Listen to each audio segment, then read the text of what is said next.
Recording in progress.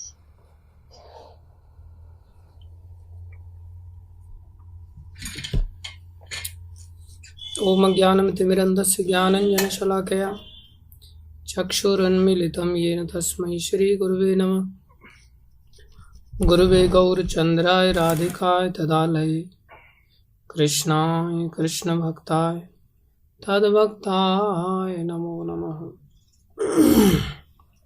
हरे कृष्णा। सभी भक्तों का हार्दिक अभिनंदन है, स्वागत है। गुरु वैष्णवों की दया से जो कुछ कहें कृपा करके ध्यान से सुनिए। आज भगवत कृपा से हम 15वें अध्याय में प्रवेश कर रहे हैं। 14वें अध्याय में हमने सीखा कि किस प्रकार से भगवान श्री कृष्ण 3 गुणों के बारे में वर्णन करते हैं,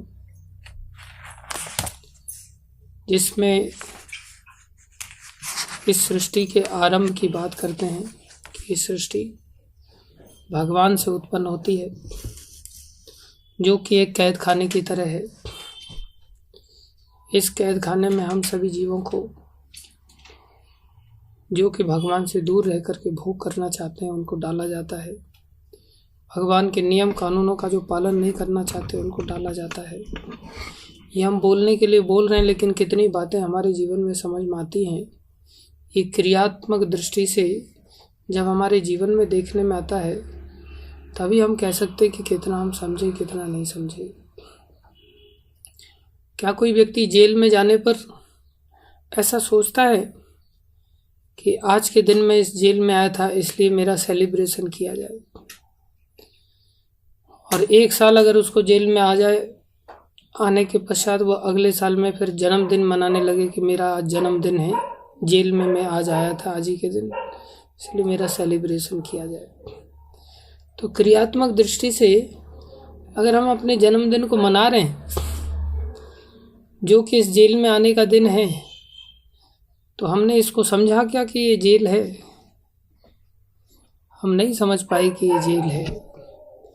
बोलने के लिए हम भाषण भी दे देंगे, लेकिन भाषण के पीछे पीछे अंदर ही मन में ये लालसा बनी रही, अरे आज तो मेरा जन्मदिन है। लोगों को पता ही नहीं, किसी का मैसेज ही नहीं आ रहा है, कोई मेरा जन्मदिन मना ही नहीं रहा है। लोग मनाएंगे तो फिर मैं भी मनाने लग जाऊंगा। इसलिए कई बार व्यक्ति भक्ति मार्ग में आने के पश्चात भी जन्मदिन मनाने के प्रति इतना लालची होता है, वो सोचता है कि बड़ी खुशी का दिन है कि मैं आज के दिन ही इस जेल में आया था और मुझे इस जेल में आने पर जन्मदिन मनाना चाहिए। कोई दूसरा भक्त अगर उसको विश नहीं करता ना, तो अंदर ही अंदर दुखी हो जाता है, अरे इसको पता नहीं मेरा आज जन्मदिन है, इसने मेरे को विश नहीं किया। मतलब दूसरा भी भक्ति ठीक से न करे, दूसरा भी यही याद रखे कि कौन से दिन कौन व्यक्ति जेल में आया था। जेल में आने की बात याद रखनी चाहिए दूसरे लोगों को, या दूसरे लोगों को ये याद रखना चाहिए कि हम यहाँ से खुद कैसे निकले और दूसरों को कैसे निकालें। लेकिन हम सभी कितने अंदर गहरी जड़ों में संसार में रमन कर रहे हैं, इससे पता चलता है कि प्रैक्टिकल लाइफ में हम देखते हैं तो जीवन में हमारी जीवन शैली जो जीने की है वो यही है। और हम क्या सोचते हैं, भाई हाँ ये व्यक्ति देखो, जैसे जेल में कोई व्यक्ति आ जाता है ना, तो जेल में आने के पश्चात वो जेल का भी डॉन बन जाता है। तो जेल में आने के बाद व्यक्ति का यही कंपटीशन रहता है कि मैं डॉन कैसे बनूं, और जेल में डॉन बन करके 2-4 चेले वगैरह मूड मार करके वो सोचता है मेरे पैर दबाएंगे ये लोग, मेरे तेल मालिश करेंगे ये लोग, मेरे को कपड़े फपड़े धो करके देंगे, मेरा बिस्तर सेट करेंगे, और वो सोचता है मैं जेल में अब डॉन बन गया भाई। तो कई बार भक्त जीवन में भी लोग सोचते हैं अरे मेरा जन्मदिन है, आज इसने मेरा ग्लोरिफिकेशन नहीं गाया, क्योंकि वो क्या बन गया है, जेल का डॉन बन गया है ना। तो डॉन बन गया तो मार्केट में लोगों को पता चलना चाहिए कि भाई इसकी ये ग्लोरिफिकेशन है। तो भक्ति मार्ग में आने के पश्चात जो सन्यासियों का ग्लोरिफिकेशन होता है, जो गुरुजनों का ग्लोरिफिकेशन होता है, जो कि व्यास पूजा के माध्यम से मनाया जाता है, उनका जन्मदिन जन्मदिन के रूप में नहीं मनाया जाता। क्यों मनाया जाता है? क्योंकि समाज को पता चलना चाहिए कि वास्तव में उनकी ग्लोरीज क्या है, क्या ग्लोरीज हैं, वो स्वयं मुक्त पुरुष हैं, हमें भी अपना शेल्टर दे करके वो मुक्त कर सकते हैं। हम उनके पद चिन्हों का पालन करते हुए बिना इस स्तर के पहुंचे, बिना मुक्त हुए पहले से ही ग्लोरिफिकेशन चाहते हैं कि ये लोग हमारा ग्लोरिफिकेशन करें। तो हमारी जो ग्लोरिफिकेशन है ना, वो ग्लोरिफिकेशन एक कैद खाने के अंतर्गत जो बड़ा कैदी बन जाता है, जो महान कैदी हो जाता है, जो खूंखार कैदी हो जाता है, उसकी ग्लोरिफिकेशन मानी जाती है, जो उसको प्रतिष्ठा से और जकड़ करके अच्छी तरह से बांध देती है। इस बात को हमें अच्छी तरह से अपने हृदय में धारण करना चाहिए कि भगवान ने घोषणा किया कि व्यक्ति इस संसार में मेरे द्वारा ही डाला जाता है, जो कि प्रकृति के अंतर्गत उसे गर्भित किया जाता है, और उसके पश्चात प्रकृति में जब वो जन्म लेता है तो 3 गुणों के द्वारा बांध दिया जाता है। जो प्रकृति, इन 3 गुणमयी वाली जो प्रकृति है, जिसमें सतोगुण से बांध दिया जाता है, रजोगुण से बांध दिया जाता है, तमोगुण से बांध दिया जाता है, तीनों प्रकार के गुणों से बांध दिया जाता है। जिसमें सतोगुण अच्छा है लेकिन भक्ति के सामने अच्छा नहीं, भक्ति के सामने वो भी बंधन ही है। आप दूसरे अध्याय में श्लोक अगर खोलेंगे, या इमाम पुष्पिताम वाचम वाला, तो वहाँ भगवान क्या कह रहे हैं, 42 और 43वां श्लोक है। भगवान क्या कह रहे हैं, या इमाम पुष्पिताम वाचम प्रवदन्ति अविपश्चिताः। बोले शास्त्र, देखो अनुवाद की ओर आप ध्यान से पढ़ें। अल्पज्ञानी मनुष्य वेदों के उन अलंकारिक शब्दों के प्रति अत्यधिक आसक्त रहते हैं। कौन लोग? अल्पज्ञानी लोग। अविपश्चितः, विपश्चित मतलब बुद्धिमान, अविपश्चित मतलब बुद्धिहीन। तो भगवान कह रहे हैं वेदों के उन अलंकारिक शब्दों के प्रति। अब वेद जिस बात को करने के लिए कह रहा हो तो क्या वो गलत हो सकती है? बोले नहीं, वेद में जो कृष्ण को लेकर के बात कही गई है वो गलत नहीं है। अब वेद तो गीता भी है, क्योंकि भगवान के मुख से ये भी निकली है, और भगवान ही वेद के प्रतिष्ठाता हैं, भगवान ही वेद के स्रोत हैं। तो भगवान अपने ही वेद के बारे में क्या बता रहे हैं, भैया अल्पज्ञानी मनुष्य वेदों के उन अलंकारिक शब्दों के प्रति अत्यधिक आसक्त रहते हैं। कौन से शब्द? जो स्वर्ग की प्राप्ति, अर्थात स्वर्ग की प्राप्ति कौन करता है? बोले ऊर्ध्वम गच्छन्ति सत्वस्थ, सतोगुणी लोग स्वर्ग की प्राप्ति करते हैं। अच्छे जन्म, शक्ति इत्यादि के लिए विविध सकाम कर्म करने की संस्तुति करते हैं। शास्त्र कह रहा है कि तुम ऐसे काम करो। बोले अगर कोई व्यक्ति शास्त्र के इन वचनों की ओर आसक्त हो जाता है और सतोगुणी बनकर के चेष्टा करता है, तो भगवान कह रहे हैं वो व्यक्ति भी अल्पज्ञानी है। इंद्रिय तृप्ति तथा ऐश्वर्य में जीवन की अभिलाषा के कारण वे कहते हैं कि इससे बढ़कर और कुछ नहीं है। उनके दिमाग में सिर्फ यही रहता है कि ऐश्वर्यशाली बने, हम भोगों को प्राप्त करें और इंद्रिय तृप्ति को प्राप्त करने की अधिक से अधिक शारीरिक क्षमता के साथ सुविधा प्राप्त करें। ऐसा सोच करके वो स्वर्ग में जाने की जो बातें शास्त्रों में कही हैं, जो उच्च लोकों में जाने की जो बातें कही हैं शास्त्रों में, उनके प्रति वो लोग आकर्षित हो जाते हैं। लेकिन क्या भला वहाँ जन्म मृत्यु जरा व्याधि का चक्र नहीं है? वहाँ भी उनके लिए संकट है। इसलिए जो सतोगुण की ओर ले जाने वाली जो बात है, भगवान ने कहा वो भी अपने आप में बंधन है। जब सतोगुण इतने अपने आप में बंधन है तो रजोगुण और तमोगुण के बारे में क्या कहा जाए, वो कितना कठोर बंधन है। इसलिए भगवान ने इन तीनों गुणों के बारे में विस्तार से वर्णन किया प्रकृति के 3 गुण नामक इस 14वें अध्याय में। और उसके पश्चात भगवान ने बताया कि 3 गुणों के अंतर्गत सारे के सारे जीव हैं, केवल एक गुण के अंतर्गत ही नहीं है, सबके अंदर तीनों के तीनों गुण पाए जाते हैं। और ये तीनों के तीनों गुणों में आपस में लड़ाई चलती रहती है। कभी कोई गुण जीत जाता है 2 को पराजित करके, तो कभी दूसरा गुण जीत जाता है बाकी 2 को पराजित करके। इस प्रकार से कभी कभी हम सभी किसी गुण के अंतर्गत आ जाते हैं तो कभी किसी गुण के द्वारा प्रभावित हो जाते हैं। कुल मिलाकर के तीनों गुण हम सभी को बांध करके रखते हैं, हमारा वश नहीं चलता। तो भगवान ने ये घोषणा किया, 3 गुणों का लक्षण बताया कि जो प्रकाश है वो सतोगुण का लक्षण है, सकाम इच्छाएं हैं वो रजोगुण का लक्षण है, और जो अंधकार है अर्थात अज्ञान है वो तमोगुण का लक्षण है। प्रकाश मतलब ज्ञान, सतोगुण का लक्षण, इच्छाएं रजोगुण का लक्षण, और जो अज्ञान है, जो अंधकार है, जिसमें निद्रा, आलस्य, प्रमाद आदि आते हैं, वो सब तमोगुण के लक्षण हैं। इन लक्षणों के बारे में विस्तार से भगवान ने वर्णन किया। हम लोगों ने पूरा अच्छी तरह से समझने की चेष्टा की थी। उसके पश्चात भगवान ने यह भी बताया कि कोई व्यक्ति इन गुणों को लांघ कैसे सकता है, ये गुणों का बंधन का वो त्याग कैसे करे। जीवन का लक्ष्य गुणों के बंधन का त्याग करना होता है। वो लक्ष्य की कैसे प्राप्ति कर सकते हैं? बोले गुणों के बंधन को भगवान ने आखिरी में 26वें श्लोक में बताया।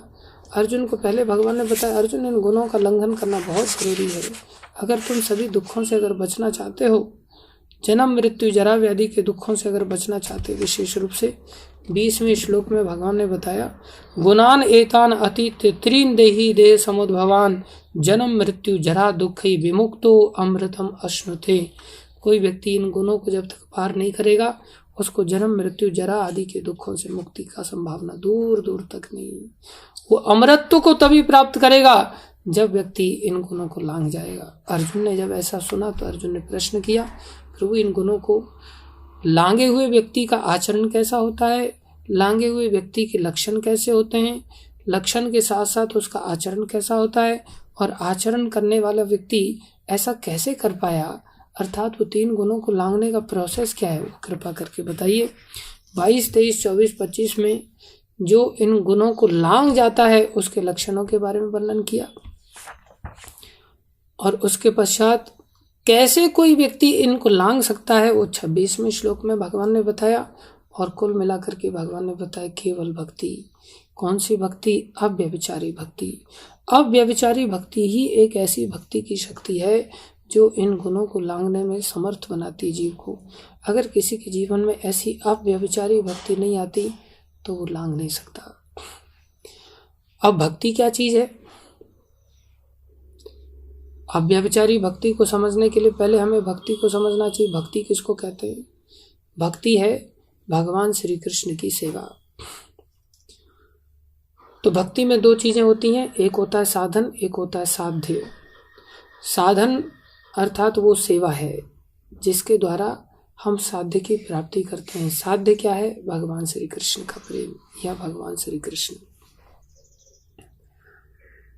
तो साधन है भक्ति की जो सेवा के कार्य हैं, और साध्य है जो लक्ष्य है हमारा जिससे हमने प्राप्त करना है। साध्य क्या है? कृष्ण। तो भक्ति में जब ये 2 चीजें हैं, साध्य और साधन। अब दूसरा शब्द समझें हम, व्यभिचार। व्यभिचार मतलब, अब देखो, अव्यभिचारी भक्ति हमने समझने की चेष्टा की थी। पहले भक्ति को समझा। भक्ति में कितनी चीजें? 2 चीजें, साध्य और साधन। अब अव्यभिचार शब्द को समझना हमने। अव्यभिचार किसको कहते हैं? पहले अभिचार शब्द को समझें। अभिचार मतलब क्रियाएं। कैसी क्रियाएं? उत्तम क्रियाएं, जिसे अभिचार भी कहते हैं, सदाचार भी कहते हैं। अब उसमें वे और अभिचार 2 शब्दों को जोड़ दिया जाए, वे और अभिचार, तो ये बन जाएगा व्यभिचार। तो यहाँ वी शब्द का अर्थ क्या है? वी शब्द का अर्थ है विगतः अभिचार इति व्यभिचार। विगत माने नहीं होना। क्या नहीं होना? अभिचार। अभिचार मतलब सदाचार। जिसके जीवन में सदाचार नहीं है, जिसके जीवन में उत्तम आचरण नहीं है, बोले वो क्या है? व्यभिचार है। समझ में आ रहा है? अभिचार प्लस वी मतलब विगतः अभिचार, जो अभिचार से रहित है, जो अभिचार के बिना है, जो सदाचार के बिना है, अर्थात जिसका जीवन सदाचार से युक्त नहीं है। जैसे एक स्त्री है, उसका सदाचार का जीवन कब माना जाएगा? जब वो सती स्त्री की तरह व्यवहार करेगी। इसी प्रकार कोई पुरुष है, उसे सदपुरुष कब माना जाएगा? जब वो सदाचार के साथ व्यवहार करेगा। सदाचार स्त्री पुरुष के लिए क्या है? बोले जब वो एक पति के साथ अपने जीवन को यापन करे, या वो एक पत्नी व्रत लेकर के जीवन यापन करे। अगर वो फ्री मिक्सअप हो रहा है, तो मिक्स हो रहा है, तो उसकी शुद्धि खत्म हो गई। जैसे ही कुछ मिलावट हुई तो शुद्धि खत्म हो गई।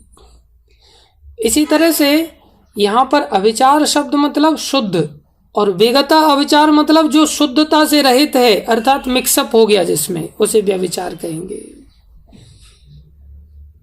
अब व्यभिचार किसको कहेंगे? इसमें 3 शब्द जुड़ गए अभी, अ प्लस वी प्लस अविचार। तो वी शब्द का अर्थ था विगतः अविचार। अ शब्द जुड़ जाने से क्या हो जाता है? जो शब्द आगे है उसका भी उल्टा, मतलब विगत शब्द में विगत मतलब रहित, और अ शब्द जोड़ दिया जाए अवी मतलब जो रहित था, रहित का उल्टा सहित हो जाएगा।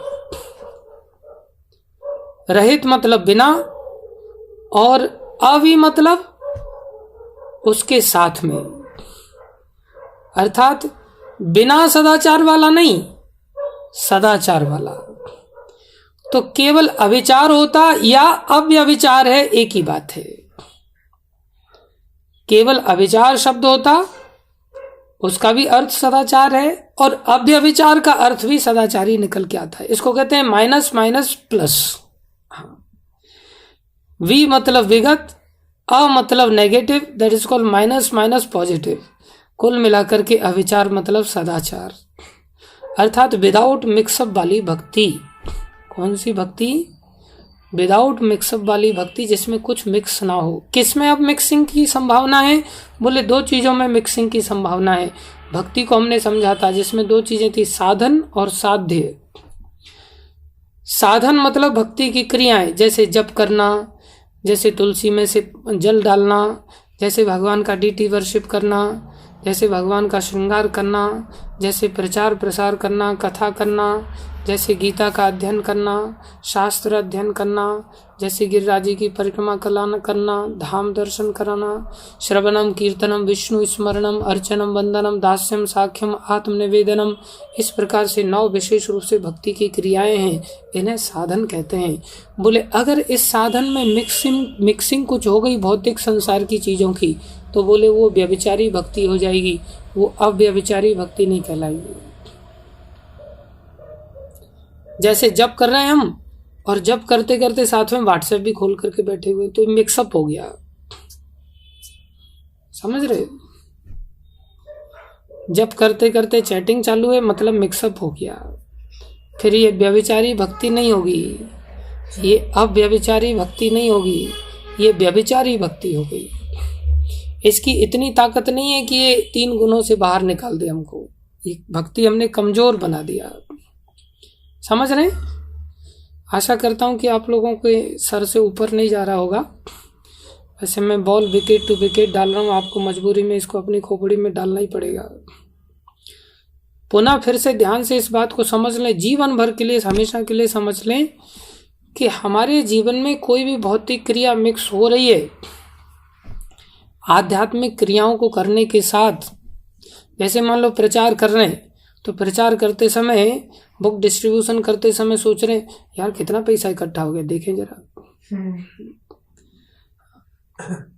कोई व्यक्ति ने आज डोनेशन नहीं दिया, एकदम से बुक टू बुक डिस्ट्रीब्यूशन हो रहा है, केवल उतना ही पैसा आया अभी तक, या इस व्यक्ति को घाटे में देनी पड़ गई। इस प्रकार से घाटा मुनाफा देख करके जो बुक डिस्ट्रीब्यूशन करने की चेष्टा की जा रही है, जिसमें कुछ अपना पॉकेट मनी अलग से कुछ निकालना चाहते हैं हम, कि हिसाब तो मंदिर में जाकर के दे देंगे, इतनी किताबें बटी साहब, और इतनी किताबों का 200 रुपये के हिसाब से, 150 रुपये के हिसाब से ये रहा पैसा, और उसमें कुछ 50-100 रुपया अंदर आ गया, तो जो बुक डिस्ट्रीब्यूशन था हमारा वो मिक्स हो गया। समझ आ रहा है? हाँ। जैसे प्रचार करने के लिए जा रहे हैं, तो कहाँ जाएंगे प्रचार को? बोले मसूरी जाना है प्रचार करने के लिए। क्यों मसूरी जाना है? ठंडी हवा खानी है, वहाँ पहाड़ देखने, झरने देखने, क्या करना है? बोले हाँ कीर्तन करने के लिए, नगर कीर्तन करने के लिए। तो नगर कीर्तन लक्ष्य नहीं है हमारा, मिक्सअप हो गया। लक्ष्य है सहस्त्रधारा में जाकर के डुबकी मार करके आनंद लेना, लक्ष्य है थोड़ी तफरी खाना, और अंदर से थोड़ा सा ये भी है कि चलो मजबूरी में भक्त वेश में तो क्या करें, ऐसे तो अय्याशी कर नहीं सकते, घूम फिर नहीं सकते, तो चलो कीर्तन के माध्यम से थोड़ा नाच गा लेते हैं। तो उस भक्ति में इतनी ताकत नहीं रहेगी। सब मामला मिक्सअप हो जाता है। फिर जैसे मान लो भगवान के लिए भोग बना रहे हैं और मन में इच्छा है यार आज पाइनएप्पल हलवा खाने को मिले तो कितना अच्छा, चलो भगवान के लिए पाइनएप्पल हलवा बनाएंगे फटाक से। तो ये क्या हो गया, बोले मिक्सअप हो गया कि भगवान के लिए कम इच्छा है, अपनी भी प्रबल इच्छा है, आराधना तो है वो लेकिन प्योर नहीं है। अच्छा आज भगवान को क्या बनाया जाए, बोले आज पास्ता का भोग लगाते भगवान को। बोले आज भगवान की बहुत प्रबल इच्छा हो रही है पास्ता खाने की। क्यों हो रही है, क्योंकि हमारे हृदय में भगवान बैठे ना, बोले वो अंदर से मेरे को प्रेरणा दे रहे हैं कि आज पास्ता खाया जाए। तो इस प्रकार से ये क्या हो गया, भोग तो लग रहा है लेकिन मिक्सअप वाला भोग लग रहा है। तो ये जो आराधना का जो साधन है ये साधन शुद्ध नहीं है।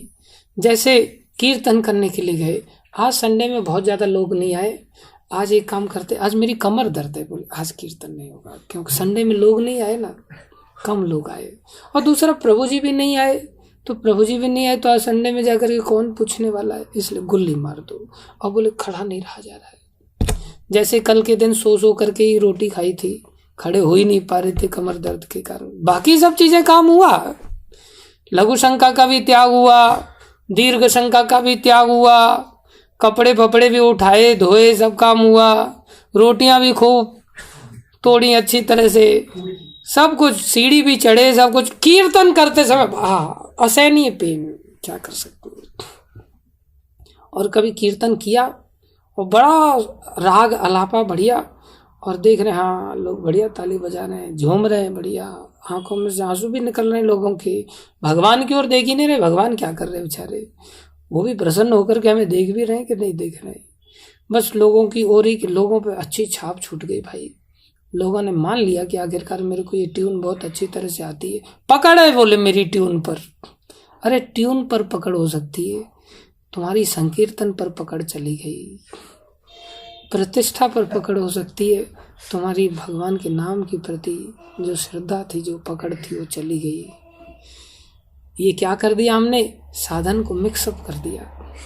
बढ़िया अर्चन कर रहे हैं और अर्चन करते समय इतना सुंदर तिलक लगाया है और बड़ी स्टाइल में दिखा रहे हैं माताओं को, बाइसेप से एकदम खुली हुई हरि नाम चादर को पूरा ऊपर उड़ा करके दिखा रहे, देखो हमारा पेट बाहर नहीं निकला हुआ है, कितना स्लिम बॉडी हमारी, देखो एकदम।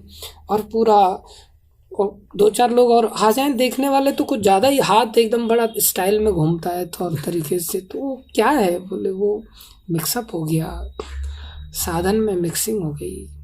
पुजारी ये देख रहा है, देखो मैंने श्रृंगार किया है, अच्छा बेटा तूने श्रृंगार किया है, अरे भगवान ने तेरे से श्रृंगार करवा लिया है, दया की है तेरे ऊपर, तुम ऐसे प्रतिष्ठा पाने के पीछे पड़ा हो। आज पता है, आज मैंने श्रृंगार, देखो कितने सुंदर श्रृंगार, कितने सुंदर लगा। अरे तुम्हारे श्रृंगार से नहीं, भगवान वैसे ही सुंदर है, भगवान की वजह से तुम्हारा श्रृंगार अच्छा लग रहा है, भगवान अपने आप में सुंदर है। हमारी कॉन्शियसनेस मिक्स हो गई हर कार्य में। इस प्रकार से हम देखें, कथा सुनने के लिए जा रहे हैं, कथा सुनने में भी अलग अलग दृष्टिकोण है लोगों का, मिक्सअप हो गया। इस प्रकार से हम क्या करते हैं, भौतिक चीजों के साथ हमारे साधन को मिक्स कर देते हैं। भौतिक क्रियाएं हमारी भक्ति में अंदर घुस जाती हैं, क्योंकि हमारा जीवन शैली शुरू से, बचपन से लेकर के आज तक भौतिक ही रहा है। भौतिक ही रहा है तो हम भक्ति को भी उसी प्रकार से मिक्स कर देते हैं। दो चार क्रियाएं जानते हैं, उसमें भक्ति मिक्स हो जाती है, तो भक्ति अव्यभिचारी नहीं रहती, शुद्ध भक्ति नहीं रहती। अव्यभिचारी भक्ति को शुद्ध भक्ति कहेंगे, ध्यान दें। दूसरा चीज, और बहुत गंभीर बात मैं आपको समझाने के लिए प्रयास कर रहा हूँ, काश मैं भी समझ जाऊं इस बात को तो मेरा भी कल्याण हो जाए। भाषण देकर के जीव तो मेरी अंदर चली जाती है बहुत जल्दी, लेकिन ये बात दिमाग में मेरे भी बैठ जाए आप लोगों की दया से तो बहुत अच्छी बात है। Repetition is the mother of learning. दूसरा चीज है, भक्ति की क्रिया में भी भक्ति की दूसरी क्रिया से मिक्सअप हो जाता है।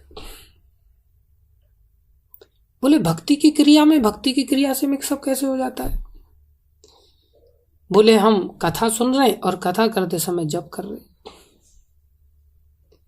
बोले ये क्या हो गया? बोले ये मिक्सअप हो गया। बोले ये इतनी शक्तिशाली नहीं है? बोले हाँ, ये भी कमजोर कर देती है भक्ति को, क्योंकि ना तो हम कथा को अच्छी तरह से पकड़ पाएंगे, ना हम नाम को अच्छी तरह से पकड़ पाएंगे। बोले क्या बात कर रहे हो, ये शुद्ध भक्ति नहीं? बोले नहीं, ये शुद्ध भक्ति नहीं है। तो बोले मैंने तो गुरुजी को कई बार देखा है कथा सुनते हुए प्रोग्राम में और साथ में माला भी जपते गुरुजी। तो क्या गुरुजी फिर शुद्ध भक्त नहीं है? बेटा गुरुजी इतने बड़े एक्सपर्ट हो गए कि वो साइकिल चलाते चलाते जैसे व्यक्ति पैडल भी मार लेता है, हैंडल भी संभाल लेता है और साथ में घंटी भी बजा लेता है और पीछे वाले व्यक्ति के साथ बैठ करके गप्पे भी मार लेता है। बोले वो इतने ट्रेंड हो गए हैं, वो इतने उस स्तर पर जा चले गए कि वो सब चीज़ें एक साथ करना चाहें तो कर सकते हैं। तुम्हारे बस की बात नहीं है। तुम्हारे लिए एक ही है कि एक समय में एक कार्य करना सीखो। तुम गुरुजी की नकल करने मत जाओ। नकल करने जाओगे तो तुम्हारी शुद्ध भक्ति खत्म हो जाएगी। You should perform your activity at least one activity at a time. एक कार्य एक समय में ही करो। जब करने बैठो तो जब करो, कथा सुनने के लिए बैठो तो कथा सुनो, पढ़ने के लिए बैठो तो पढ़ो, श्रवण करने के लिए बैठो श्रवण करो। जो कार्य आपको दिया गया उस कार्य को अच्छी तरह से करने की चेष्टा करनी चाहिए, मिक्सअप नहीं करना चाहिए। बोले आखिर में वो भी तो भक्ति ही है ना। भक्ति में भक्ति का मिक्सअप किया तो उसे कमजोरी कैसे आ जाएगी? अरे गुड़ में गुड़ मिला दिया तो फिर क्या वो गुड़ नहीं रहा? गुड़ में गुड़ मिलाया तो उसमें मिक्सअप कैसे हो गया? वो कमजोर कैसे हो गया? बोले हाँ वो कमजोर हो जाता है। कैसे? गुरुजी कथा करने के लिए बैठे हैं और चेला जाता, गुरुदेव गोवर्धन की परिक्रमा लगा लूं, परिक्रमा लगा के आ जाऊं? तो बोले परिक्रमा भी भक्ति है और कथा सुनना भी भक्ति है। तो बोले हाँ गुरुदेव अब देखा जाए तो परिक्रमा लगाने के लिए जा रहा है तो उसमें गलती क्या है उसकी? कथा नहीं सुन पा रहा है, एक कार्य एक समय में करने की चेष्टा कर रहा है। वो भी भक्ति है, ये भी भक्ति है, दोनों में से कुछ भी कर लो, क्या फर्क पड़ने वाला है? भक्ति बढ़ेगी ना। बोले नहीं, उस भक्ति की क्रिया में निश्चित रूप से वो भक्ति की क्रिया है परिक्रमा लगाना, लेकिन उस भक्ति की क्रिया में हमारे मन की स्वतंत्र इच्छा घुस गई अंदर कि मेरा मन कर रहा है कि मैं आज परिक्रमा लगा लूं। गुरुजी कह रहे हैं बेटा जा, कुछ अतिथि लोग आ गए, इनको परिक्रमा लगवा करके आज। गुरुदेव मैंने कथा नहीं सुनी, मेरे को कथा सुननी है आज, मैं नहीं जाऊंगा परिक्रमा लगवाने के लिए। उस समय वो कथा सुन रहा है। कथा क्या? बोले भक्ति है, लेकिन उस कथा में उसकी मन की इच्छा जुड़ गई कि आज मेरा मन कर रहा है कथा सुनने के लिए, इसलिए मैं आज कथा सुनूंगा। तो कौन सी भक्ति? बोले मन वाली भक्ति है, वो आदेश वाली भक्ति नहीं। ध्यान दें हम। इसलिए मन का मिक्सिंग हो गया, वो विम्सिकल भक्ति है, वो भक्ति भी विम्सिकल है, वो भक्ति शुद्ध भक्ति नहीं कहलाएगी, वो भक्ति अव्यभिचारी भक्ति नहीं कहलाएगी। अब हम अपने जीवन में थोड़ा थर्मामीटर डाल करके देखें और देखें उसका कि पारा कहाँ तक पहुंचा है थर्मामीटर में हमारा मिक्सिंग वाला,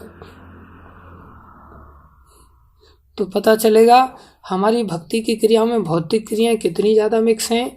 और वो तो मिक्स हैं ही, कुछ लोग रात दिन भक्ति भी कर रहे हैं ना, उनका पूरा जीवन मन की इच्छा वाला भक्ति वाला है। हम आदेश पर भक्ति नहीं करते। भगवान ने आदेश दिया अर्जुन को, अर्जुन तुम युद्ध लड़ो, और भगवान क्या करें? साथ में मेरा स्मरण भी करो। दो काम एक साथ करने के लिए कह रहे हैं। बोले वहां मिक्सअप नहीं हो रहा, बोले वहां मिक्सअप नहीं हो रहा है, वहां हत्या भी भक्ति बन गई। देखो कैसी विचित्र बात है, आदेश के अधीन हत्या भी भक्ति बन जाती है और इतनी ताकतवर होती है कि गुणातीत बना देती है। और मन की इच्छा अनुसार किसी का जीवन बचाने भी चलोगे ना तो भी बोले वो भक्ति नहीं कहलाएगी, क्योंकि उसमें मन की इच्छा मिक्स हो गई। आदेश के अनुसार झूठ भी शुद्ध भक्ति बन जाएगा। जैसे महाराज युधिष्ठिर को बोला गया बोल दो झूठ, अश्वत्थामा मारा गया, वो भी शुद्ध भक्ति बन गया। और बिना आदेश के हमारी मन की इच्छा के अनुसार जो सच बोलना भी है ना, वो सच भी इतना ताकतवर नहीं रहेगा। समझ रहे हैं? हमारा मन करता है धाम में आके भक्ति करने का तो धाम में भक्ति करते हैं, हमारा मन करता है आज कोटा में भक्ति करेंगे, टिकट निकाल के कोटा चले जाएंगे, फिर हमारी वहाँ भक्ति होगी। मन करेगा अब जलगांव में माता पिता के साथ भक्ति करते, वो भी तो सब भक्त है ना, फिर वहाँ पर भक्ति करेंगे। हमारे मन वाली भक्ति चारों तरफ नाच रही है। हालांकि भक्ति की क्रिया है, लेकिन भैया वो गुणातीत भक्ति नहीं है, वो अव्यभिचारी भक्ति नहीं है जो इन गुणों से मुक्त कर दे हमको। हम कभी मुक्त नहीं हो पाएंगे, कभी नहीं हो पाएंगे। इसलिए याद रखो, साधन में मिक्सअप नहीं होना चाहिए। हमारा फिर साधन का निर्णय क्या हुआ, फिर शुद्ध भक्ति का निर्णय क्या हुआ? एकमात्र निर्णय आज्ञा पालन, और कोई दूसरा निर्णय नहीं।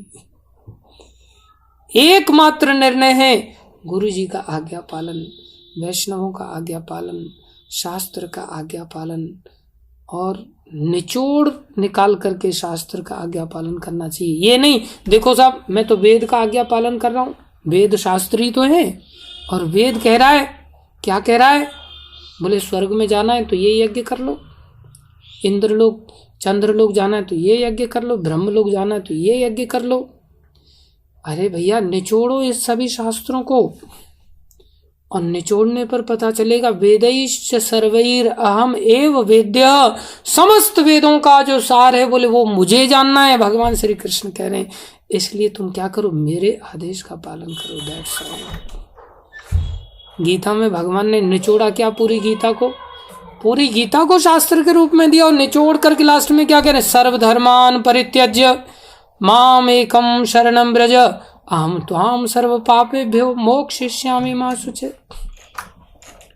हम लोग क्या करते हैं, गीता के एक एक श्लोक को अपने जीवन में लेते हैं, जो अच्छा लगता है हमको वो वाला श्लोक ले लेते हैं, और श्लोक लेकर के उसे जीना चालू कर देते हैं, और फिर कहते हैं शास्त्र की आज्ञा का पालन कर रहे हैं हम तो साहब। ये मिक्सअप कैसे हो गया? ये शुद्ध भक्ति क्यों नहीं रहा? अरे तुम अर्जुन से भी ज्यादा स्मार्ट हो गया। अर्जुन का देखो, पूरी गीता सुनने के पश्चात, पूरी गीता सुनने के पश्चात उन्होंने ये नहीं कहा कृष्ण धन्यवाद आपका, अब आप द्वारका चले जाइए, अब मैं अपने हिसाब से हैंडल कर लूंगा, गीता समझ में आ गई मेरे को। और एक एक श्लोक को जो उनको लगे उसको निकाल निकाल के अपने आप में यूज करने लग जाए। नहीं, भगवान अर्जुन को क्या, ये अर्जुन भगवान को क्या कह रहे हैं? नष्ट मोहा स्मृति लब्ध्वा, मुझे होश आ गया, अब क्या करूंगा? बोले करिष्ये वचनम तव, अब आप जो आदेश देंगे मैं वो करूंगा। ये नहीं कि गीता समझ गया मैं गीता के श्लोक के अनुसार अपना जीवन जीऊंगा। बहुत सारे लोग कर्मणि एव अधिकारस्ते मां फलेषु कदाचन, फल की चिंता मत करो, जेल में जाएंगे चले जाएंगे, नरक में जाएंगे चले जाएंगे, कर्म करो अंधे होकर के, जो करना है सो करेंगे। एक श्लोक ले लिया, आगे पीछे के श्लोकों का कोई लेना देना ही नहीं। इसलिए श्लोकों को, शास्त्रों को निचोड़ात्मक दृष्टि से जो एसेंस निकलता है उस एसेंस को हमें पालन करना सीखना होगा। अन्यथा प्रमाण के रूप में तो निकाल करके धड़ाधड़ हम बोल देंगे देखो शास्त्र में ऐसा कहा है और हम कुछ गलत नहीं कर रहे हैं। That is called justification. लोग भक्ति मार्ग में आते हैं, पालन कम करना सीखते हैं, जस्टिफिकेशन करना ज़्यादा सीख जाते हैं, एक्सप्लेनेशन करना ज़्यादा सीख जाते हैं। जैसे मैं आप सबके सामने बैठ करके जस्टिफिकेशन करने में बहुत माहिर हूँ, मैं गुरु कृपा से ही हूँ, लेकिन जस्टिफाई करने में बिल्कुल पीछे नहीं हूँ। मेरे मन की जो मेरे को करनी होती है उसको मैं बराबर शास्त्रों से जस्टिफिकेशन दे देता हूँ, लेकिन मेरा मूर्ख मन कभी समझ गया इस बात को कि भाई आज्ञा का पालन ही करना है जीवन में बस। कब मैं ऐसा बन पाऊँ कि गुरु वैष्णवों का आज्ञा का पालन मैं कर पाऊँ पूरी तरह से। इसलिए भगवान से अर्जुन ने लास्ट में कहा गीता को समझने, कृष्ण आप जो बोलोगे मैं वो करूँगा, आप छोड़ के द्वारका मत चले जाना, आप रथ पर बैठ करके सारथी बन करके सदा मेरे इस जीवन के रथ की डोरी को संभाल करके मेरे को मार्गदर्शन करते रहना। और कृष्ण समय समय पर उनको निर्देशित करते हैं। इस प्रकार से हमें गुरु जी की आज्ञा का पालन करना होता है। और शास्त्र यहाँ तक कहता है कि गुरु अगर कुपथ पर भी चला दे, गुरु का आदेश अगर हमें कुपथ पर भी चला दे तो भी हमारी हानि नहीं होगी। हमें लग रहा है कि ये कुपथ है, हमें लग रहा है कि हो सकता है गुरु जी बोल रहे हैं बेटा तू छोड़ दे पढ़ाई लिखाई, तो ऐसा लग रहा है अरे ये तो कुपथ है, मेरा फिर नौकरी कहाँ से लगेगी, मैं हॉस्पिटल में प्रैक्टिस कैसे कर पाऊंगा, मेरी डिग्री नहीं मिलेगी, ऐसा नहीं होगा पैसा नहीं होगा, हाँ मैं फिर लोगों के दांत कैसे तोड़ पाऊंगा। ये कुपथ पर हो सकता है हमें लगे मेंटली किसी भी व्यक्ति को, हम किसी भी गुरु के किसी कठोर आदेश से, लेकिन वो कुपथ नहीं है, वो सतपथ पर ही एक न एक दिन व्यक्ति पहुंच जाएगा, उसका हानि कभी नहीं होगी। इसलिए तो अर्जुन का हत्या जैसा कुपथ ही था ना एक प्रकार से, लेकिन कोई हानि हुई क्या? कभी हानि नहीं होती। इतना समर्पण हमारा होना चाहिए। केवल कह देना आसान है कि हम बहुत समर्पित हैं। इसलिए भगवान ने कहा तुम धर्मों को भी छोड़ देना अर्जुन, धर्म के पीछे भी चिपके मत रहना। सर्वधर्मान परित्यज्य माम एकम शरण, केवल एकमात्र मेरी शरणागति ले लो बस। जैसे ही पता चल गया ना कि बोनाफाइड गुरु हैं, बस पकड़ लो एकदम से उनके आदेशों के जंजीर को, छोड़ो मत। निश्चित रूप से इस नार के जीवन से, इस गुणमय संसार से हमें निकाल करके ले जाएंगे। तो शुद्ध भक्ति में, अव्यभिचारी भक्ति में क्या आता है बोले, साधन की शुद्धि पहली चीज, दूसरी लक्ष्य की शुद्धि होनी चाहिए, साध्य की शुद्धि होनी चाहिए। साध्य की शुद्धि क्या है, हम भजन तो करें लेकिन उस भजन के परिणाम में न बच्चे की नौकरी लगवाएं, न अपने रोगों को दूर करवाएं, न संसार में प्रतिष्ठा, पद प्रतिष्ठा को प्राप्त करने की चेष्टा करें, न बदले में प्रमोशन मांगे। हम बदले में कुछ नहीं मांगे, केवल श्री कृष्ण को ही प्राप्त करना चाहें। जिसकी हमने कल 2 कथाएं सुनाई थी। विभीषण जी की अपने पुत्र को मरवाने की कथा सुनाई थी, किस प्रकार से उन्होंने पुत्र सामने होते हुए भी पिघले नहीं। लक्ष्य क्लियर था, मेरे को कृष्ण की संतुष्टि करनी है, दैट्स ऑल। अंततः कल्याण होता है।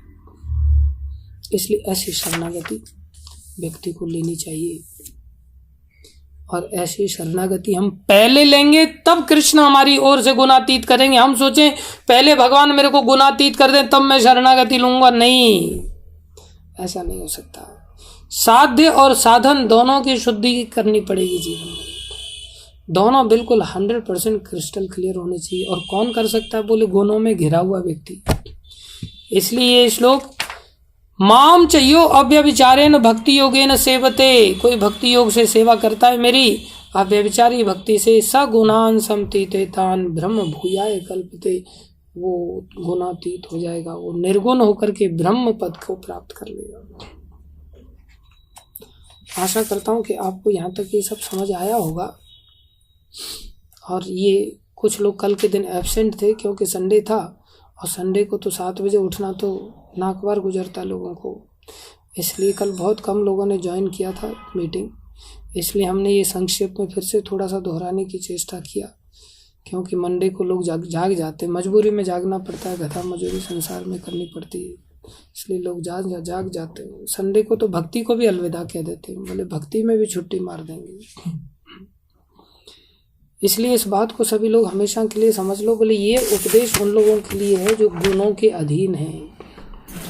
गुणों के अधीन व्यक्ति को भगवान ने कहा है कि गुणातीत भक्ति करो। अब प्रश्न उठता है कि भैया गुणातीत तो भक्ति करके हम इससे गुणातीत होने की, अव्यभिचारी भक्ति करेंगे तो गुणातीत हो जाएंगे। अव्यभिचारी भक्ति करने के लिए तो ऐसा लग रहा है कि बिल्कुल शुद्धि चाहिए, फिर हमारा संसार का कैसे काम काज चलेगा, संसार का क्या होगा, संसार के भोगों का क्या होगा, संसार के सुखों का क्या होगा। कौन व्यक्ति ऐसे कर सकता है। ये तो ऐसा हो गया कि आपको या तो संसार में पैर रखना पड़ेगा या भक्ति में पैर रखना पड़ेगा। ऐसी अव्यभिचारी भक्ति, ऐसा लगता है 2 नाव पर पैर रख करके चले नहीं सकते।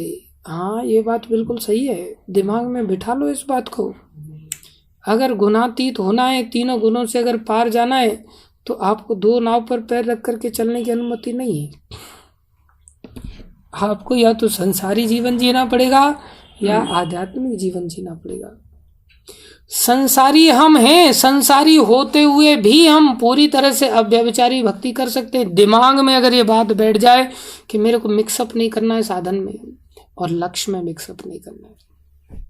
ये नहीं, हे राधा रानी इतने दिन से मैं जप कर रहा हूं, अभी तक कोई सुंदर लड़की का ऑप्शन नहीं आया, कब मेरी शादी होगी। और धाम में वास करने के लिए चले गए, आखिर में बरसाना ही चले गए, और बरसाना में जाकर के वहाँ भजन करने लग गए, रात दिन भजन कर रहे हैं। और 1 साल 2 साल के बाद फिर सुंदर वहाँ लोगों को आ रहे हैं, तो लोगों को भी राधा रानी के दर्शन करा रहे हैं। और दर्शन कराते कराते पता चला कोई अमेरिकन लड़की सुंदर सी आ गई और उसने प्रपोज कर दिया, बोले आई लव यू। और जैसे ही प्रपोज किया उस समय तुरंत फोटो खींच के बाद Radha Rani gifted me a beautiful girl और ब्यूटीफुल बॉय, राधा रानी ने मेरे को गिफ्ट दिया। बोले ऐसा लोग करते हैं, मैं आपको उदाहरण के साथ बता रहा हूँ। और राधा रानी ने कैसा गिफ्ट किया, वो लेकर के चली गई उसको लंदन ही सीधा। और फिर लंदन से घूम फिर करके वापस आए तो पता चला पैरालिसिस हो गया। अब राधा रानी गिफ्टेड, यमदूत गिफ्टेड हिम पैरालिसिस। और राधा रानी का इतना भारी गिफ्ट था कि उसको लंदन पहुंचा दिया उसने, राधा रानी के धाम को छोड़ करके। तो संसार में हम सब पूजा, लाभ, प्रतिष्ठा, यही सब चीजें पाने के पीछे पड़े रहते हैं और सोचते हैं कि हाँ हम भजन कर रहे हैं, सच्चा भजन कर रहे हैं, हमारा बड़ा त्याग युक्त भजन है। ये कोई भजन नहीं है, ये लक्ष्य भटक गए हम, लक्ष्य को मिक्स कर दिया। हम भजन तो कर रहे थे लेकिन लक्ष्य भटक गए, दिल्ली दूर हो जाती है, फिर हम तीनों गुणों से बाहर नहीं निकल पाएंगे, हम जन्म मृत्यु के चक्र को नहीं भेद पाते। इसलिए भगवान यहाँ क्या कह रहे हैं, इस संसार को तुम भाई समझ लो अच्छी तरह से। 15वें अध्याय में पुरुषोत्तम योग के बारे में भगवान कह रहे हैं। व्यक्ति सोचता है मेरे संसार का क्या होगा, फिर अरे तुम्हारे संसार का यही होगा कि तुम्हें पैरालिसिस होगा और कुछ नहीं होने वाला है। बोले बहुत ज्यादा एनालिसिस मत करो, otherwise your analysis will be paralysis. संसार के विषय में बहुत ज्यादा एनालाइज करने की चेष्टा मत करो, बहुत इकड़म तिकड़म दिमाग मत लगाओ, सरेंडर करो बस। इसलिए भगवान 15वें श्लोक में संसार की स्थिति को बता रहे हैं। तुम मूर्खों, पता है तुम्हें संसार क्या चीज है? श्री भगवान उवाच, पहला श्लोक, ऊर्ध्वमूलम अधो शाखा अश्वत्थम प्राहुर अव्ययम छंदांसि यस्य पर्णानि यस्तम वेद न वेदविद। श्री भगवान ने कहा जाता है कि एक शाश्वत अश्वत्थ वृक्ष है जिसकी जड़ें तो ऊपर की ओर हैं और शाखाएं नीचे की ओर हैं, तथा पत्तियां वैदिक स्तोत्र हैं। जो इस वृक्ष को जानता है वह वेदों का ज्ञाता है। बोले संसार को जान लिया, वेद पता चल गए आपको। संसार क्या है? बोले संसार और कुछ नहीं है, ऊर्ध्व मूलम अधो शाखा। ये ऐसा वृक्ष है जिसकी जड़ ऊपर की ओर है और वृक्ष का तना नीचे की ओर है। ऐसा वृक्ष देखा है क्या हमने जीवन में? कभी नहीं देखा, लेकिन एक तालाब के किनारे देखा होगा। जब हम तालाब के किनारे, नदी के किनारे खड़े हुए वृक्षों को देखते हैं तो उनकी जड़ें किधर दिखाई देती हैं? उनकी जड़ें ऊपर दिखाई देती हैं और तना नीचे की ओर दिखाई देता है। किनारे खड़े वृक्षों को आपने ऐसा देखा होगा, देखा है कि नहीं? देखा है ना? कैसी मूर्खों जैसी बातें कर रहे हैं। देखा है। जमीन पर ऐसे वृक्षों को देखा जिसकी जड़ ऊपर और खो, तना नीचे हो? जमीन पर नहीं देखा, नदी के अंदर देखा होगा। नदी किनारे की मैं बात कर रहा तो हाँ देखा है, देखा है, बहुत देख लिया आपने। अरे नदी के अंदर देखा होगा, तालाब के अंदर देखा होगा। किनारे वाले वृक्ष का रिफ्लेक्शन, अंदर वृक्ष नहीं होता हो, लेकिन वो किनारे वाले वृक्ष का रिफ्लेक्शन दिखाई देता, उसमें वृक्ष उल्टा लटका हुआ दिखाई देता है।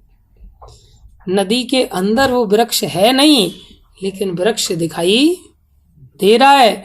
और अगर वो आम का वृक्ष है तो नीचे आम भी उस पे लगे हुए दिखाई देंगे प्रतिबिंब के रूप में। और व्यक्ति उसमें जोरदार छलांग बस अभी गया और आम लेकर के आया। छलांग लगा करके क्या वो आम निकाल करके खा सकता है उसमें से?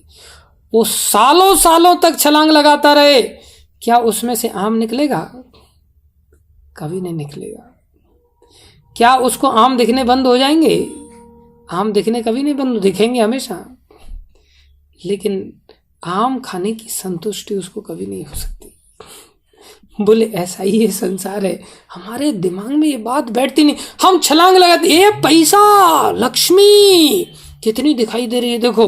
अरे मूर्ख, ये लक्ष्मी तो भगवान के धाम में है, ये संसार में उनका प्रतिबिंब है, उल्टा होकर के वृक्ष दिखाई दे रहा है। तुम छलांग लगा रहे हो, पैसा कितना भी इकट्ठा कर लो, तुम्हें पैसे की संतुष्टि मिलेगी नहीं। दिखेगा जरूर, आप दिखा भी सकते हो लोगों को, देखो पैसा है मेरे पास, लेकिन उस पैसे से जो लक्ष्मी से जो संतुष्टि मिलती है, वो संतुष्टि जीवन में कभी प्राप्त नहीं होने वाली है। ये बात निश्चित रूप से हमें अपने जीवन में स्वीकार कर लेनी चाहिए। जैसे संसार में ओ कितना सुंदर है ये कितनी सुंदर है ये, हाँ कितना सुंदर है या कितनी सुंदर है, लगाया छलांग, दिखाई तो दे रही है वो सुंदर या दिखाई दे रहा है वो सुंदर, लेकिन छलांगी लगाते रहना, तुमको कभी सुंदरता का सुख प्राप्त होने वाला नहीं, कभी तुम्हें वो संतुष्टि फील नहीं होगी जो सुंदरता की वास्तविक संतुष्टि आपको भगवान श्री कृष्ण के धाम में फील होगी। इसलिए संसार का प्रत्येक सुख जो कि रूप रस गंध स्पर्श शब्द आदि के माध्यम से जो 5 इंद्रियों का जो सुख है, ये संसार में जो सुख आप पाना चाह रहे हो, ये संसार केवल और केवल प्रतिबिंबात्मक सुख है। लेकिन अपने अंदर झांक करके देखें, हम कितने पागल हैं इस प्रतिबिंब के पीछे, कितने पागल हैं। भाषण देना मेरे लिए आसान है, तो आपके लिए तो भाषण सुनना और आसान होगा, लेकिन जब मैं ही इस पर खरा नहीं उतर पा रहा हूं, तो फिर आप इसको सुन करके कैसे खरे उतर पाएंगे। इसलिए प्रभुपाद जी जैसे संत कभी मिल जाए ना, वो भाषण देते हैं तो वो सुंदरता को देख देख करके भाषण नहीं देते, वो सुंदरता को देख देख करके जप नहीं करते। हम तो सुंदरता को देख देख करके जप करते, सुंदरता को देख देख करके भाषण देते हैं। वो आंख बंद करके भाषण देते हैं, वो अंदर कृष्ण की सुंदरता का अनुभूति करते हैं, वो रियल वर्ल्ड में जीते हैं। हम तो रिफ्लेक्शन वाले वर्ल्ड में जीते हैं।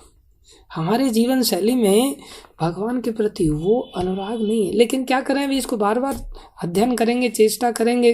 कम से कम जैसे ही ये खेल खिलौने की तरह भक्ति को अगर चेष्टा कर रहे हैं, खेल खेल में ही सीखने की चेष्टा कर रहे हैं, तो शायद कभी ना कभी कुछ ना कुछ तो आधार बनेगा ही, कुछ ना कुछ तो भक्ति अंदर मन में जाएगी, कुछ ना कुछ तो अंदर रियलाइजेशन होगा। इसलिए हम लोग आपस में मजबूरी में अंधों में काना राजा, अब शुद्ध भक्त तो मिल नहीं रहे आपको प्रवचन देने के लिए, तो फिर मेरे जैसे काना व्यक्ति का ही आप प्रवचन सुनने की चेष्टा कर रहे हैं, एक आंख वाले का, जिसके अंदर भक्ति नहीं है। लेकिन चेष्टा जरूर मैं करने की चेष्टा करता हूँ, भगवान से प्रार्थना करता हूँ शायद कभी भक्ति आ जाए तो अच्छा है। तो ये बात दिमाग में बैठी नहीं, इसको हमें दिमाग में अगर बिठा लिया ना कि ये जो माँ दिखाई दे रही भैया, ये तो रिफ्लेक्शन वाली माँ है, ये सच्चाई नहीं है। तुम माँ को सोचो कि मैं माँ को संतुष्ट कर दूंगा, माँ के साथ रह करके कभी नहीं कर पाओगे। न खुद कभी संतुष्ट हो सकते हो, न माँ को संतुष्ट कर सकते हो। ये केवल भ्रामक संतुष्टि है, वास्तविक संतुष्टि आ ही नहीं सकती। न माँ को संतुष्ट कर सकते हो, न पिता को संतुष्ट कर सकते हो। मकान देख रहे हो, ये मकान भाई टेम्परेरी मकान है, ये रिफ्लेक्शन है, आप इसके पीछे मत जाओ। लेकिन हम सभी इस संसार को छोड़ना नहीं चाहते, तो भक्ति में पैर रख नहीं पाते। फिर पैर तो एक ही नाव में रख पाओगे, या तो भक्ति के जीवन को जीना चालू कर दो, या फिर संसार के जीवन को जीना चालू कर दो। गुणातीत अगर बनना चाहते हो तो अब व्यभिचारी भक्ति करनी पड़ेगी। अब व्यभिचारी भक्ति के लिए संसार का दृष्टिकोण भगवान कृपा करके समझा रहे हैं, स्पष्टता के साथ समझा रहे हैं, भैया यहाँ कोई प्रयास करने की चेष्टा मत करो। और क्या भगवान कह रहे हैं, पूरे 5वें श्लोक तक भगवान यहाँ पर इसी बात को समझा रहे हैं। क्या कह रहे हैं, इस वृक्ष की शाखाएं ऊपर तथा नीचे फैली हुई और प्रकृति के 3 गुणों द्वारा पोषित हैं। जैसे पानी से पोषण होता है ना जड़ का, बोले ये वृक्ष कैसे पोषित होता है, बोले 3 गुणों से पोषित होता है। अर्थात हम 3 गुण के अंदर अगर हैं तो इस संसार के वृक्ष को और हम ताकतवर बना रहे हैं। हम 3 गुणों से संसार में ही और बंधन को स्ट्रांग बना रहे हैं। रस्सी बेचारी कई बार लंबा समय बीत जाता है तो रस्सी दुर्बल हो जाती है और फिर रस्सी सड़ भी जाती है, लेकिन हमने तो इस रस्सी को और लेयर पर layer, 4 layer 5 layer 6 layer double layer की रस्सियां बना दी, हमने सशक्त बना दिया, पोषित कर दिया। इसकी टहनियां इंद्रिय विषय हैं। हम सब टहनियों पर बैठे हुए हैं दबा करके अच्छी तरह से। इंद्रिय विषय देखो कितने दिमाग में रहते हर समय, टहनी से बिल्कुल भी एक कदम भी दूर नहीं होना चाहते हम। इस वृक्ष की जड़ें नीचे की ओर भी जाती हैं, जो मानव समाज के सकाम कर्मों से बंधी हुई हैं। सकाम कर्म, इच्छाएं इतनी ज्यादा हैं जो हमें नीचे की ओर भी, जैसे हाँ, ऊपर तो जड़ है ही, नीचे भी लटक रही है जड़। वट वृक्ष की जड़ें आपने देखी होंगी, ऊपर से निकल करके नीचे आ जाती हैं, और जड़ों में से जड़ निकलती है, फिर वृक्ष में से वृक्ष निकलता है। हम सब की यही दशा है। ये संसार इतना खतरनाक है। इस वृक्ष के वास्तविक स्वरूप का अनुभव इस जगत में नहीं किया जा सकता। वही बात कह रहे हैं, वास्तविक अनुभव यहाँ हो ही नहीं सकता। वास्तविक आम का आपको स्वाद मिल ही नहीं सकता, वास्तविक सुंदरता का स्वाद मिल नहीं सकता, वास्तविक ऐश्वर्य का स्वाद नहीं मिल सकता, वास्तविक ज्ञान का स्वाद आपको यहाँ नहीं मिलेगा। ये ज्ञान भी अज्ञान ही है यहाँ का। पीएचडी करके घूम रहा है व्यक्ति, और उस बेवकूफ को ये पता नहीं कि जिस सिगरेट को फूक रहा है उस पर लिखा it is injurious to health. उसने क्या ज्ञान प्राप्त किया? फिर वो ज्ञान भी अज्ञान है। इसलिए कोई भी नहीं समझ सकता कि इसका आदि कहाँ है, अंत कहाँ है, और इसका आधार कहाँ है। ये इतना फैला हुआ है, इतना फैला हुआ है कि छोटे से शुरू होता है, फिर मेरे तैया ससुर हैं, ये मेरे चचिया ससुर हैं, और मेरे ददिया ससुर हैं। ससुरों की लाइन इतनी लंबी है कि ससुर ही खत्म नहीं होते। फिर भैया कितना विस्तार है, इसका विचार करो। लेकिन मनुष्य को चाहिए कि इस दृढ़ मूल वाले वृक्ष को, इसकी मूल बहुत ताकतवर है, क्या करे? विरक्ति के शस्त्र से काट गिराए। विरक्ति के शस्त्र से काटना पड़ेगा। विरक्ति क्यों? भगवान कह रहे हैं तुम पागलों की तरह परिश्रम करते रहो, मिलना कुछ नहीं। लगाओ छलांग, कितनी लगाओगे? आज तक किसी को मिला है? पूछो किसी के पास जाकर के, मरने वाले व्यक्ति के पास। पूरा जीवन बोले तुमने 80 साल का जिया, क्या मिला तुमको? बोले कुछ नहीं मिला। फिर क्यों गधा मजूरी कर रहे हो? किसी को कुछ नहीं मिला। विरक्ति से काट डालना चाहिए। कई बार मरते समय विरक्ति आती है, पहले आनी चाहिए। जो एक व्यक्ति 16 साल की अवस्था में उसने युद्ध लड़ना चालू किया, और 32 साल तक उम्र जब उसकी हुई, उसने युद्ध ही युद्ध लड़े, और सारे संसार पे उसने प्रभुत्व जताया। और डॉक्टरों के संपर्क में आया तो डॉक्टर कहते हैं आपके पास मात्र 5 दिन का दाना पानी बचा शरीर में, बस 5 दिन के बाद आपका राम नाम सत्य हो जाएगा, कोई नहीं बचा सकता।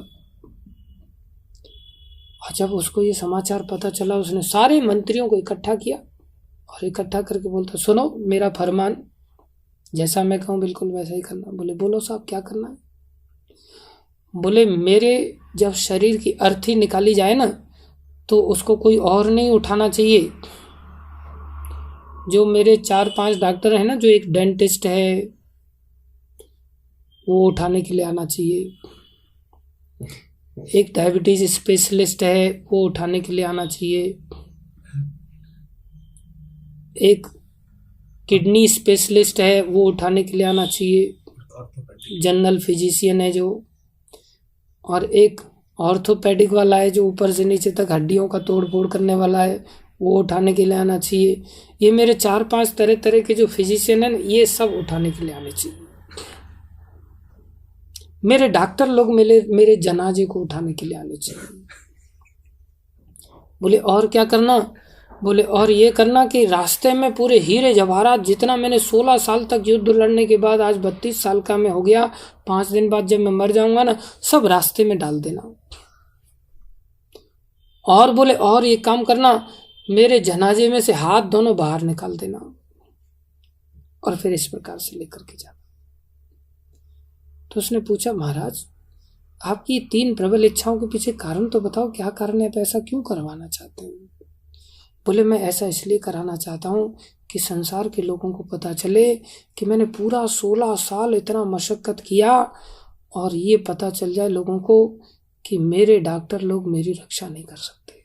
बेस्ट डॉक्टर दुनिया के, बोले वो मेरी रक्षा नहीं कर सकते, इसलिए डॉक्टर लोग मेरे कंधे को कंधा देना चाहिए, मेरे को उठा के लेकर के जाना चाहिए।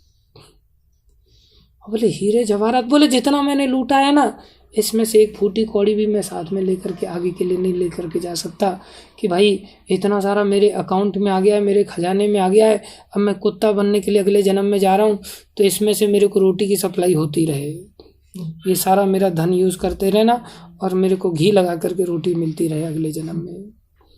इसको मैं ज़रा सा भी यूज़ नहीं कर सकता आगे के लिए, ये मेरे लिए रास्ते पर कचरे की तरह है, इसलिए इसे रास्ते पर ही डाल देना।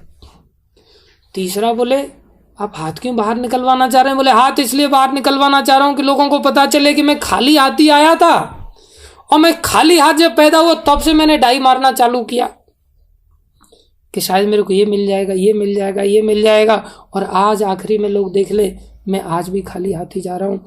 मैंने 16 साल तक न जाने कितने लोगों की हत्या करके चुराया, लूटा धन को, लेकिन मेरे हाथ कुछ नहीं लगा। मैंने केवल डाई मारने का ही काम किया और कुछ नहीं किया। इसलिए हम संसार के लोगों को ये होश आ जाए कि वास्तव में हमारे जीवन में कुछ हाथ नहीं लगने वाला है भैया। इसलिए संसारी प्रयास क्यों करना? क्यों हम अव्यभिचारी भक्ति नहीं कर सकते? हमें अव्यभिचारी भक्ति ही करने का लक्ष्य बनाना पड़ेगा, वो भी इस मनुष्य शरीर में। कुत्ते, बिल्ली, गधा, सूअर, पशु, पक्षी, वो तो बेचारे डाई मारने के लिए बाध्य हैं, उनको तो मारनी पड़ेगी।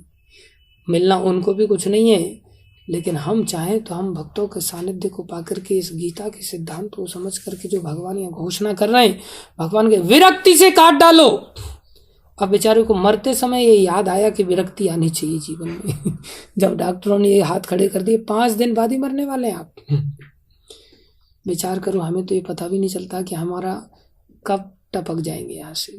अचानक से एक दूसरे से बात, पता है तेरे को क्या? बोले वो टपक गया या टपक गई। टपक गया ही नहीं होता, टपक गई भी हो जाती है। कोई व्यक्ति कभी भी जा सकता है, कोई नहीं जानता है। हमको हंसी तो आ रही है, अंशिका माता को हंसी आ रही है, अच्छी बात है, लेकिन भैया ये हंसने से काम नहीं चलेगा, ये बड़ी गंभीर बात है।